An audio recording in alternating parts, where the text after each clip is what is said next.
So welcome everyone. Thank you for joining me for our weekly Holistic Wisdom Live Conscious Collective Awakening. Today, I'm excited to introduce you to a friend of mine. She is an amazing Ayurvedic medical practitioner who owns a center outside of London, UK. Who also is one of the sought-after speakers on TEDx, and news, correct? Yeah, that's it, yeah. Is Sunita Passi. Please welcome and thank you so much for joining us for a wonderful conversation. And for those people, of course, that know nothing about Ayurveda, I'm excited for you to share, and perhaps also something that you might not have known about me. I actually studied Ayurveda for 1 full year, like full time. I didn't know that about you. That's amazing. And I actually was about to get certified. My teacher passed away, but she was originally from India. And everything about Ayurvedic medicine. And so I'm so excited for people to meet you and for you to share about what it is, because so many people don't know anything about it. So please. Thank you. Well, Elena, thank you so much for having me. And I'm so delighted to be here and excited to be here.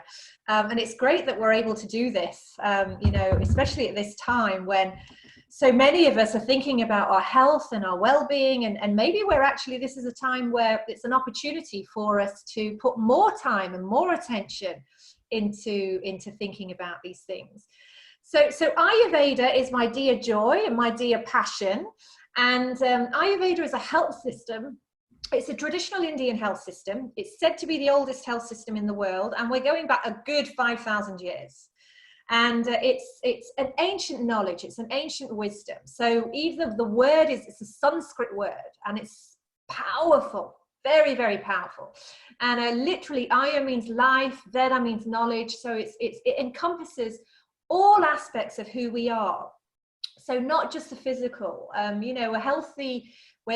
really looking at immune system, a healthy mind-body connection is represented by the physical, it's represented by the mental, it's represented by the emotional, it's represented by the spiritual.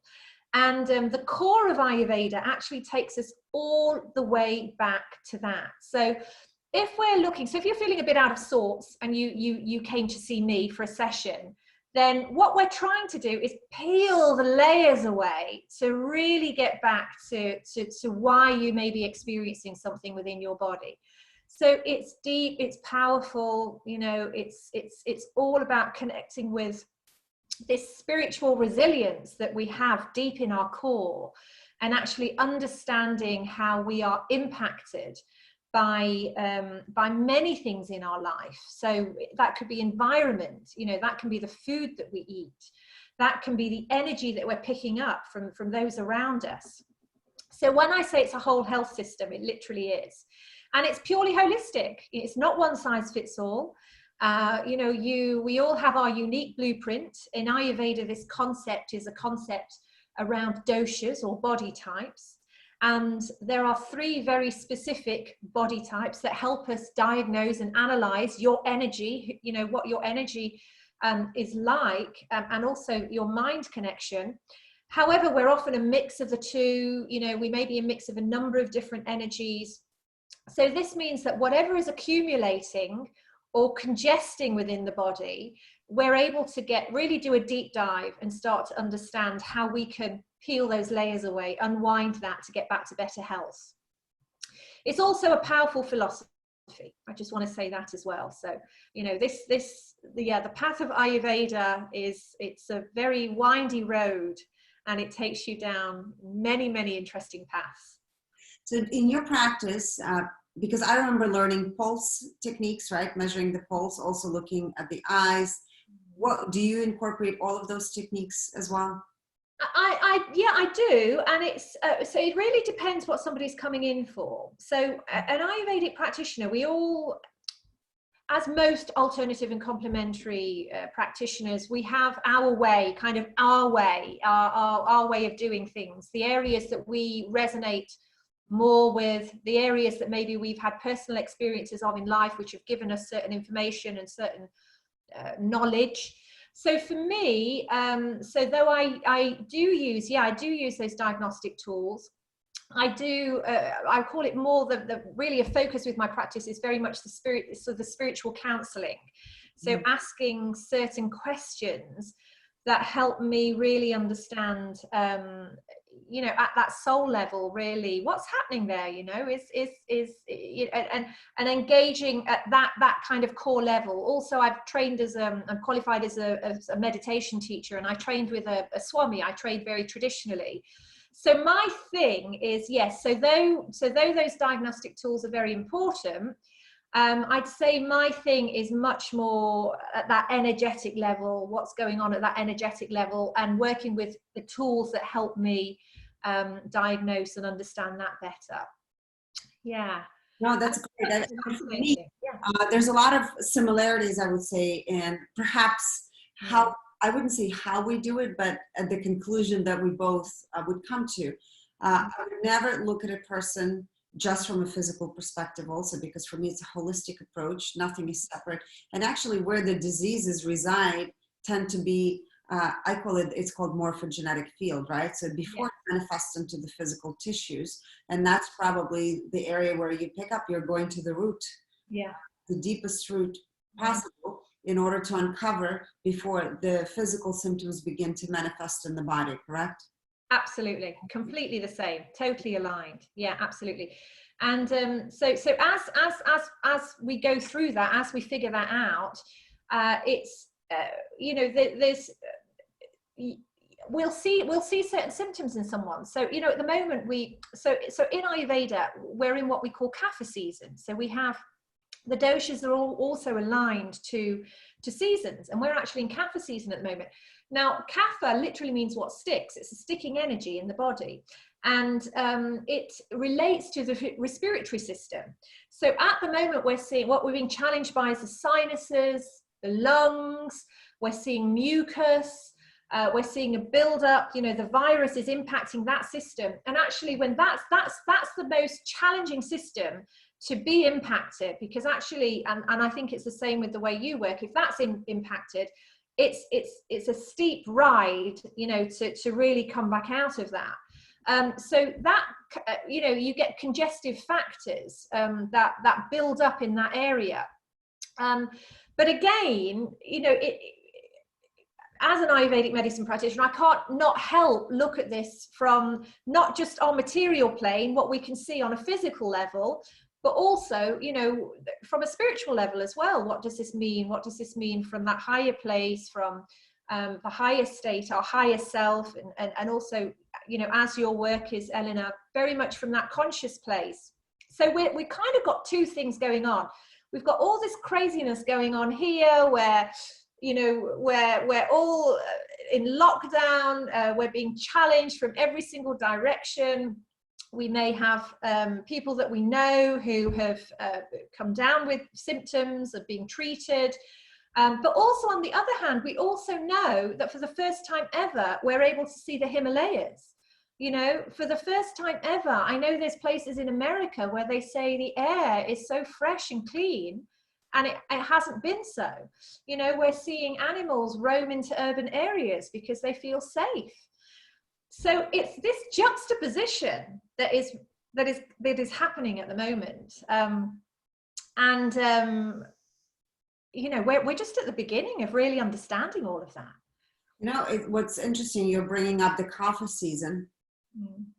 For me, most people are sort of stuck in this season because, and I'll tell you why. I see because the mucus, of course, is also related to the gut health, right? And for me, I'm big on gut health and balancing that.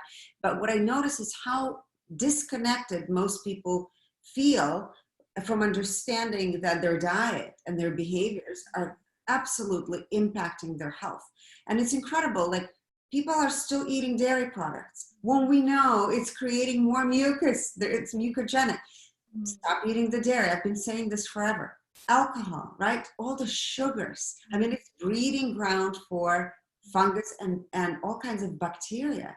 Yeah, absolutely. Therefore, it's exacerbating, right? The kapha in our system, right? Would you say that?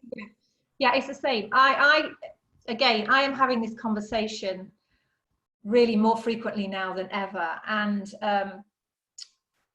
I guess there's a couple of things. So absolutely, it's, you know, kapha imbalance. When kapha is balanced, kapha is loving and nurturing and kind, unconditional love, you know, pours out of a kapha constitution. However, when kapha gets out of balance, that's when you have, you're going to get more lethargy in the body. You know, you're going to see, it's very easy for this dosha to, if its body gets out of a natural rhythm, that we see the symptoms, the mucus, you know, we see the headaches, you know, we see the putting the weight on, and yeah, I mean, I personally also, I'm sure the same as you, Elena, you know people who are absolutely, they're continuing to eat the dairy. They're overeating at the moment as well, because they can. They're drinking more than they usually would as well, because, you know, they're on holiday in their minds. And these are all of the things that are going to impact and weaken the immunity. What we actually want to be doing is bringing in cleansing ingredients. So, you know, from the Ayurvedic perspective, it's juicing carrots and ginger every morning, you know, starting off with that. Having a spoonful of turmeric, you know, before you actually eat your meal, because it's antimicrobial, it's antifungal. It also helps the food digest better into the system. What we want is, we want all of those nutrients to be traveling around the body, because we want to be as fit and healthy as possible, so that we, you know, we're not going to be impacted by this virus. And also exercise, you know, this is not the time to be, you know, staying in your pajamas all day and sitting on the sofa. It's really not. You know, one of the things traditionally Ayurveda guides is that we should all get up early.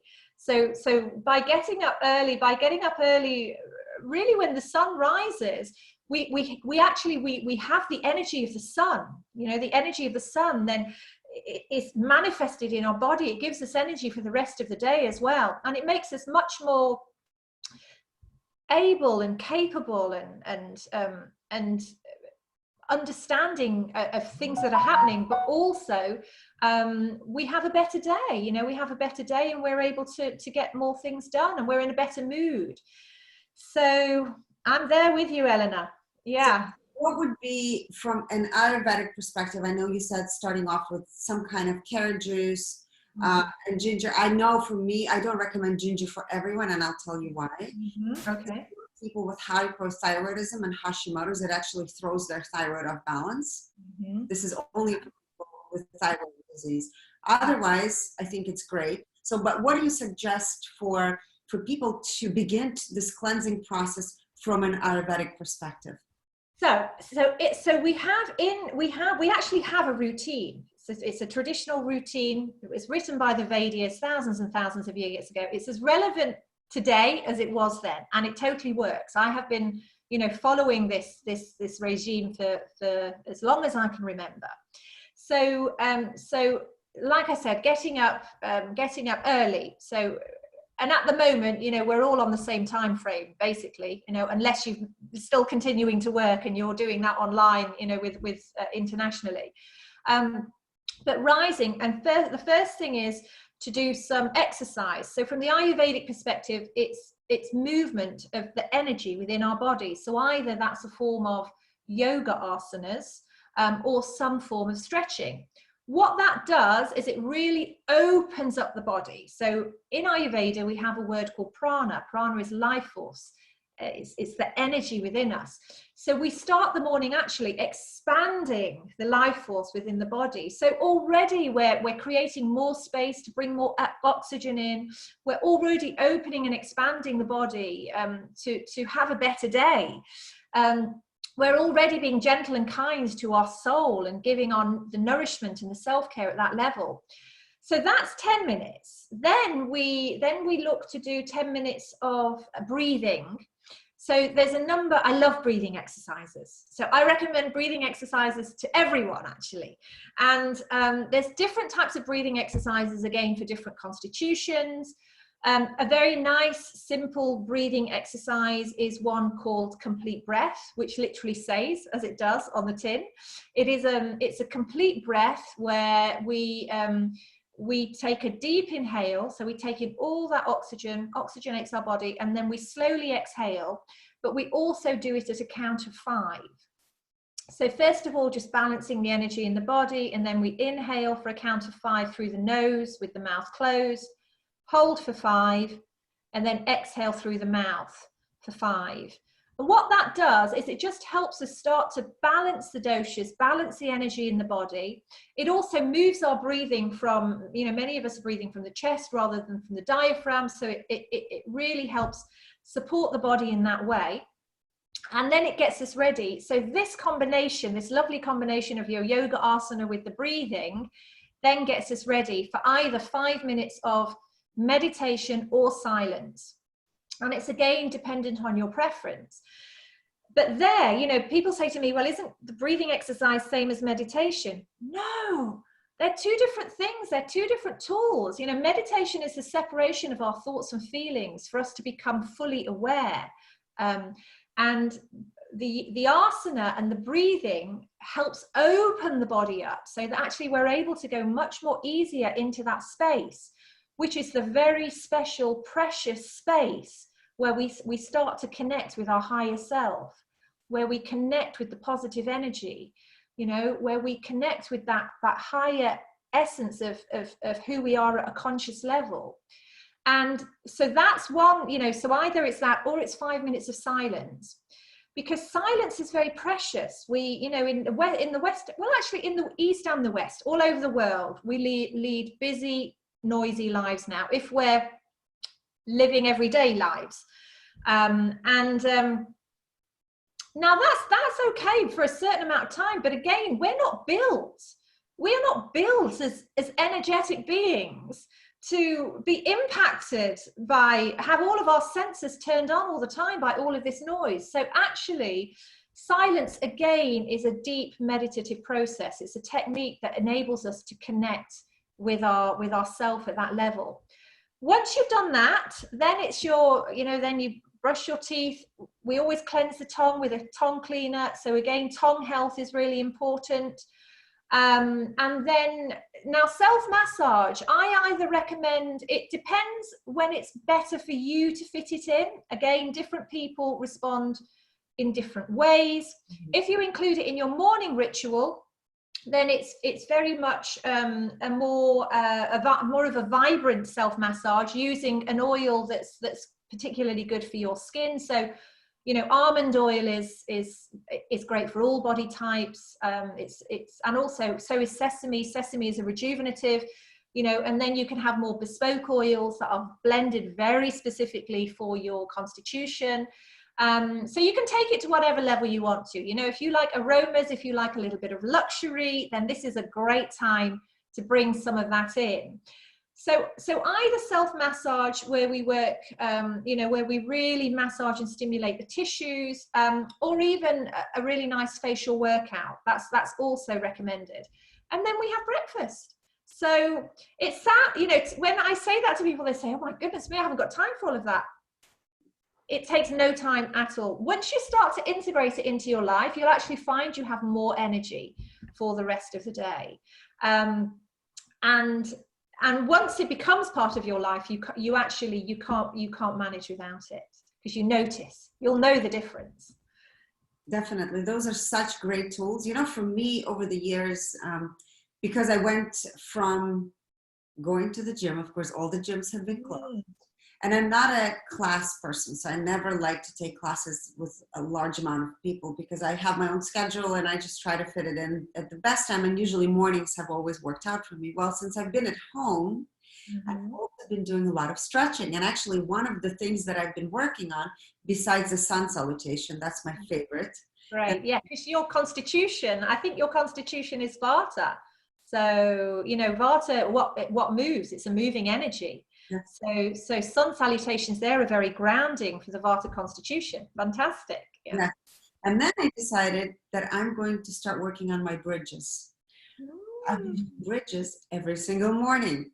Uh-huh. So it's been interesting to see the progress. On the days where I feel stagnation in my body, I Mhm. can't get up all the way, and have my arms straight in the bridge, versus the days where I feel flow. I feel my body's kind of open. Yeah, yeah. So do you follow classes, Eleanor, online, or are you, no, you have the methodology in your head and then yeah? I Yeah. just go with what I feel. Yeah. Yeah, and do you change it up every day, or how do you do it? Yeah, and sometimes yes, and other times no. But Oh, usually it's very similar kind of movements that I do. And yeah. that is very important for me. So I try to get out twice a day to go for a walk, whether it's 20, 30, 40 minutes. But it helps me also ground and be able to do the work that I do. Yes, yeah, yeah. And then, so what times are you going out for your walk in the day? Today it was in the morning, and then Mhm. I'll go later on with one of my kids. So Okay. probably 1, 5 or 6. And how are you finding it with you've got three children? Are you with three children? 2 are big, and the other, I mean, they're all kind of big. So my youngest is going to be 15 this month, and they're completely independent.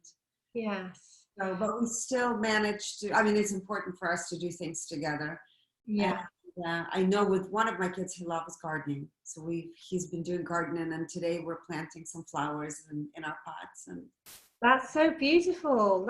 You see, I mean, this is the magic of where we're at the moment. It's the bonding, and in so many ways, it's brought us all closer together, and not just as a community, but also in families. I mean, what was your schedule like before this? oh my God, hurry up, get ready, drive one of them to school. It used to be all of them, and now it's only one of them. So actually, I used to go to the gym at 6:30 in the morning, be back by 7:20, make breakfast, drive to school. So now I don't have to drive anyone. It's kind of nice. It's amazing. No, it's amazing. So maybe there you'll have some changes. You'll implement some changes, once we get back to, back come out of lockdown again. And the things that you found are working for you and your family are things that you Totally. keep going, why not? Absolutely. Yeah. Question. So you said it depends on the body type. Body Mhm. type. The exercise in the morning routine that you recommended, is it for any one particular body type, or it works across all 3? So again, different, as you found for yourself, different yoga postures for different constitutions. So if we start with, and I'm just guessing on the physical, on your physical, but also what you just shared is that you're usually a very busy person, and that's also relates very much to the Vata constitution. So because Vata is predominantly a moving energy, and in Ayurveda, the doshas are based on the 5 elements that so ether being space, air, fire, water, earth. So we are generally a combination of a number of those elements, though we have all of those elements within us. So if you're predominantly space and air, you can imagine that actually the energy in the body can get a little bit out of sorts sometimes, especially if you are moving around quite a lot, especially if you've got a lot going on in a day, especially if you're not so great at routine, to be honest. So there, as you have been doing, the sun salutations and actually the bridges bring the energy back into the feet. They really they ground that constitution. And the other thing that's really important for Vatas is also, and something I know is absolutely important to you, is eating. Eating regularly, eating at the right times, and eating properly, eating well. Because again, if Vata gets out of balance, then they don't have the nutritional energy to cope with the changes in the movement. And the changes aren't just physical, it's also very creative energy, because again, it's constantly Vata is always looking around, full of ideas, never stops. So that needs to be assimilated. So grounding asanas, excellent for Vata. So then you have these pittas. we're seeing a lot of so our leaders are predominantly pitta constitutions. We're seeing a lot of kapha, and we're seeing a lot of pitta at the moment in the world. That's what I would say. I'll come to kapha in a minute, but pitta is a very predominantly a fire element. So it's very transformative. Pitta is a very courageous type of constitution, and they're very organized. So whether that's in a professional capacity, whether that's in the home and how they manage the home, a pitta, if pitta is looking after the home life, everything will be organized, everything will be out on time. But what happens there is their sensitive area is the digestive tract. And if pitta gets out of balance, a lot of the issues that we see in the West are things like, again, I know these are many of your clients. This is how you're helping your clients, Eleanor. So things like IBS become a concern, skin problems because of the inflammation within the skin, stress, but more from a sense of frustration as opposed to an imbalance within the doshas. And at the moment, pittas can, if this is something they're not able to control, none of us could control what's happening at the moment. So, we're seeing a bit of a backlash, that's also the pitta out of balance. That's more the kind of it can manifest as anger. So it's really important that we don't let that escalate. So really the things for pitta are really opening up, like opening up the chest area.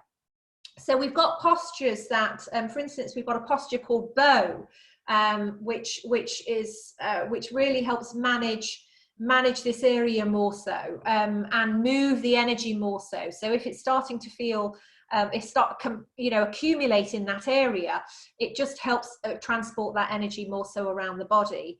Other things that are very good for pitta are also things that are very nurturing. So yoga nidra is a style of yoga some of your viewers may be familiar with, and in there we see more postures where we really relax into bolsters. Even child's pose is a very gentle, caring, nurturing asana. So that doesn't necessarily open the energy centers up, but what it does do is it pacifies some of this fire, that's manifesting, and just helps settle all of that. And then we have our beautiful kaphas, who unfortunately is the constitution that is more susceptible to respiratory infection.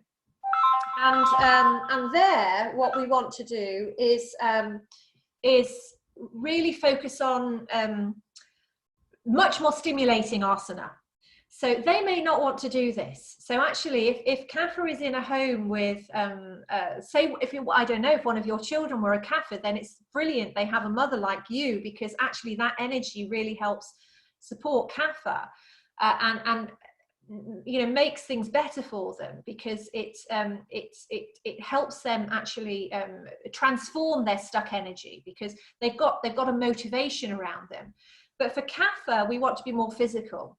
So I would even say bringing in things like qigong, a lot more movement into the practice, more physical, even sun salutations, but actually more brisker with kapha, so that this stuck energy, this lethargy, actually we can start to transform it.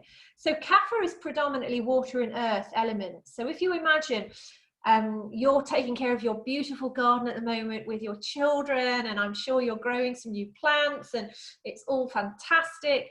Now, if that turns into slush, if you have a really heavy day of rain and it turns into slush, if you imagine that as a manifestation within your body, and how important it is that we actually we cleanse and we detox the body, so that it doesn't turn into more of an issue for the immune system further on. So yeah, there's different ways of working with the doshas. This is so great. Would you, because it made me think about different stages, I would say, in my life, where I feel like I've been more kapha, for example, and then shifted into because I used to suffer from severe respiratory issues actually my whole life. Okay. And then I also had digestive issues, but I'm no longer there. Yeah. So what's interesting, and it makes me, this is a question I think most viewers would want to know. Do you feel that a difference, or no, different stages of our life, we go through different types? Do. Yeah, and that's also, again, it's a concept within Ayurveda as a health system. So we actually, when we're children, we are in the kapha stage. So if you imagine a little baby with all that adipose tissue, I don't know, are you familiar with the Michelin Man, Eleanor? Do you ever remember? Yeah. So I often use that as an example, you know, but it's all that adipose tissue. It's pure unconditional love. And that is kapha in its truest form. Then we move into our pitta life, and this is the life that we're building our life. So this is when we may be choosing the career that our chosen career path. We may be looking for a life partner. We may be establishing our home, having children. So all of this requires that fire, that transformation to really get these things going. So we'll tend to see that's a lot stronger during that time. But what we're finding now is it's getting blurred as to when each stage starts. It used to be much more clearer, but it's not so anymore. And then really when a woman is moving more into menopause, a man is moving more into Andropause. yeah, his own menopause. Yeah, we're moving more into the Vata stage then. So we're going to see more of a dryness internally in the body. And also we start to see other symptoms that manifest in the body as well. So that's the natural cycle of Ayurveda. But also you mentioned that you had these respiratory issues when you were younger. So I don't know enough about your history, or what. Can I ask what age that was? I mean, I had it as a child, and then came back in my 20s. I had severe, like, asthma, chronic, horrible lung dysfunction, to the point where I think my lungs were at less than 25% capacity. Okay. And how did you move forward from that? So Well, it took a major event for that to happen. We moved to Florida. I had my first son, and I couldn't breathe, like literally no inhale, no exhale. And we had to find a pulmonologist, and he had me sign a form because I refused to go to the hospital. He said I need to be admitted. So he said, you're going to be on 6 medications for the rest of your life. I would have to come into the office every week to monitor my breathing. So I remember coming home and looking at all the meds. Of course, initially I took them for a while, but then I decided to explore what I can do to change my diet and perhaps other things, my environment. So changing my diet, my environment, I was able to eliminate all the medications that I was on. And it's been, 20 years probably since my severe outbreak. So you knew to do that. So you looked at your diet, you looked at your environment. What did you change about your environment? Well, we realized actually, because I had our home inspected, and because my grandmother also came at that time to visit, and she ended up in ICU with asthma. So that was a big red flag for me. So we had mold in the house. So it was mold. Oh, right. Because I was consuming dairy. I was eating a lot of fruits. I was eating breads. So I had to stop all of that. And I knew that, actually I know for a fact, if I eat it, it's going to really create a lot of issues in my system. My body does not like it. Yeah, as it does for many people, you know. I mean, there's a lot of people out there who haven't this, you know, who aren't in touch with natural health, or, you know, wouldn't necessarily know to even start looking at these sorts of things. It impacts a lot of people's health. So yeah, the same in Ayurveda. That's exactly what we would do. Again, it's about peeling back the layers and actually having a look at not just really the symptoms that you're experiencing, but also how you're living your life. But the other thing I wanted to add, it's also your daily routine. So that's another thing that I, you know, personally, you know, if you know, it was we were going through that really to and very in a very detailed way as well. So in the same way that we we know not to cheat on a diet form. If we're asked to fill in a week's what we've eaten for a week, in the same way we have to be very clear about actually what our routine has been like as well. And this includes exposure to moods, just how our mood is through the day, and also how we've been feeling with certain conversations.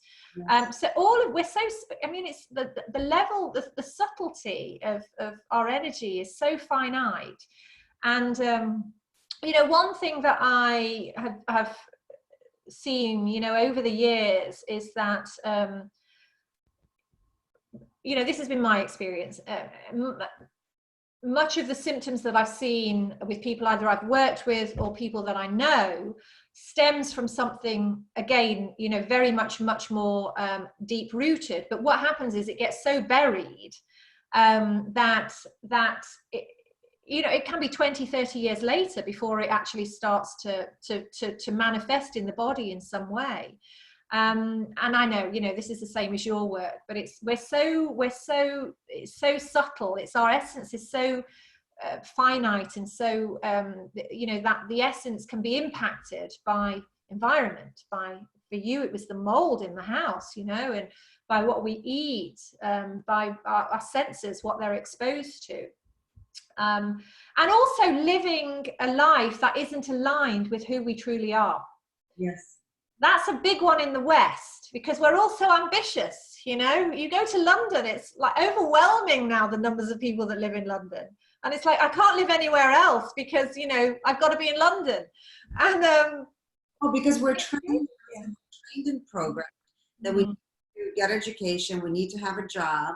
And in fact, I was working as a pharmacist. And was that fulfilling for me? On many levels, no. And in some ways, yes, right? So living out of alignment, absolutely. Was I not in my alignment? Yes. But that was, I would say, the beginning of my journey into discovering who I am. You are. Yeah. Right? Yeah. And what you're here, how you're here to serve. So, I'm sure, you chose that career, with your heart open, as many pharmacists do. These are all the lessons that we learn along the way. I started my career in journalism because for me it's about truth. I felt that I could make a difference in the world, be a spokesperson and a messenger. And then you travel that world and you see, oh, hold on a minute, it's not quite what I thought it was. But that takes you to the place where you are meant to be. And but it's whether are we picking the messages up as we go along, because those messages can hit you a number of times before you make those shifts and changes, if you make those shifts and changes. What's interesting, and I always say that any kind of illness is our biggest gift, and unfortunately in majority of the world population it takes that to make change. I had a few people recently write to me that as a result of what's happening around the world right now, they're reevaluating every single aspect of their life. So wow. A huge event, and for others it doesn't. It's much smaller. To create a major change in your life. So I always look at things that most people consider to be pain. I look at them as our blessings, because they are here to help us navigate through life and put us on a path that is in alignment with who we are. And that's and it's hard because ultimately we in that moment when that's the message, it's you have a choice then, and it is a blessing. I agree with you, Elena. However, it also brings up a lot of fear. Feeling of being rejected, resented, not being accepted. Absolutely. Yeah. Knowing what your vision is and what your dream is, how you're going to make it a reality. How are you going to make it a reality? And if you're one of the main providers in your home, you have a family, these decisions aren't just based on you being aligned to your higher truth, you've got all these other responsibilities around you. And you know, it's a tough journey, you know, but it's also it's that's where faith comes in as well. I truly believe, you know, it's if you feel that in your gut, and you know that knowing is so strong, you actually, that's the only path you can walk. Absolutely. Yeah. Yeah. Know how they can find you. And right before we went on live, I asked you if you're developing an online platform with programs, and you said you are. So let people know how to find you, what your website is. Thanks. Yeah. So my name's Sunita Passi. I'm at www.sunitapassi.com. That's my practitioner site, and also Facebook, Instagram connected to that. So currently I work with clients one-to-one in the center. I've got a center, but I'm taking these sessions online. So I'm able to work with, you know, just help clients now in different countries as well.